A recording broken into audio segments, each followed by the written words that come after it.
Paul Dano. I love that man. I love him too. So much. Unbelievably and you posted talented. a tribute to him, which I loved so much. Why was it important for you? So many are doing it, and I love it. I'm seeing posts left and right for this man. That's good. Why do you want to show your support for that friend? Why is he such a good guy that deserves that? Right? Because what was said about him recently was utter crap. Not true. He is weak sauce, man. He's a weak sister. He's just such a weak, uninteresting guy. And thrown in the dirt and thrust back to perdition. Paul is such a beautiful actor. He really understands humans and how to portray them, and he's such a wonderful actor to work with and a good guy. And I mean, it just seems like it came out of the blue. Little Miss Sunshine too. What an expert craft in silent performing too that he had to do for the first half of that. Yeah, exactly. So yeah. It was wonderful that you gave that tribute, and it just speaks volumes. Oh, it to you. just seemed like the right thing to do. Shut up. It's unbelievable. It is unbelievable. Mercury is in retrograde, though, you know that. Now, being a part of not only Kate Winslet's directorial debut, but a passion project, because it also brings her with her son's screenplay. What was this like, being a part of this magic and getting to see this mother-son duo kind of heading this project? Well, first of all, Kate has always been at the top of my list of, when people are like, who would you really love to work with?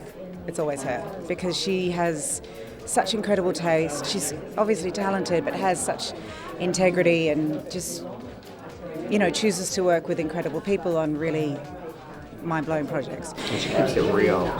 She's really grounded. She's very real. What you see is what you get. She's not backwards and coming forward.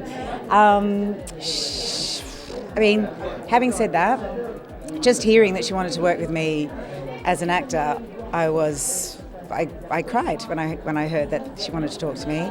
And then in reading the script and finding out that Joe, who was only a teenager when he wrote it, as a homework exercise for a screenwriting class, it really didn't just blow my mind, it kind of made my heart explode. It's the most beautiful, realistic tale of a very normal, gorgeously dysfunctional family navigating something very challenging.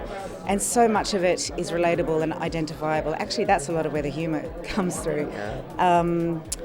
And I loved all the characters, and I love all the actors who played those characters. We kind of did form our own little family. Well, I was going to say, this cast is stacked with heavyweights. I mean, it's yourself crazy. included, but it's just crazy. Thanks. Helen Mirren and I know. Kate Winslet, Andrea, Riseborough, all of you. So downtime, in between takes, what was the vibe like? What were you guys doing on this? We were making each other laugh, drinking tea, chucking at each other, just having fun. It was really, truly so much fun, really relaxed. Which you need when its subject matter is so heavy and dark like this. So I think that's something that you need. But it's not something you can determine. But I think it comes down to Kate and who she knew to put with each other, just energetically, and what would work on and off screen, actually. Yeah. Absolutely.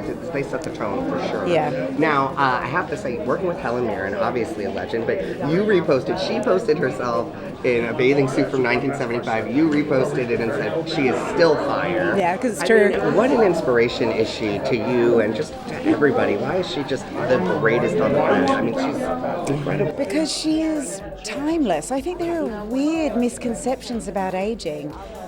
None of it we'll understand until we get there, really. It's something you have to experience, but I love that she remains curious, she remains passionate, she wants to work, she's so much fun, she's naughty, she's irreverent, she's spicy, and I just love her. Do you know, I worked with her once before on Hitchcock. I remember lamenting the fact afterwards, I wasn't fully evolved as a human yet. I feel like I wasted getting to know her because I was a bit nervous. Right. And I told her that when I saw her. I was like, I wasn't entirely myself yet. And so I'm glad I get another shot at it. And she goes, you know what, me too. And I was like, that says everything about her. Because I thought she'd say, don't be silly, darling, whatever. But she was like, I was still growing too. That really sums her up. That is why she's an icon and a legend right there, because she is admitting that you never stop growing. You don't stop growing. You never stop growing. You never plateau. Well, some people do, and then it all becomes a bit of a nightmare. I love you all so much. But I love you twice as much when you love each other.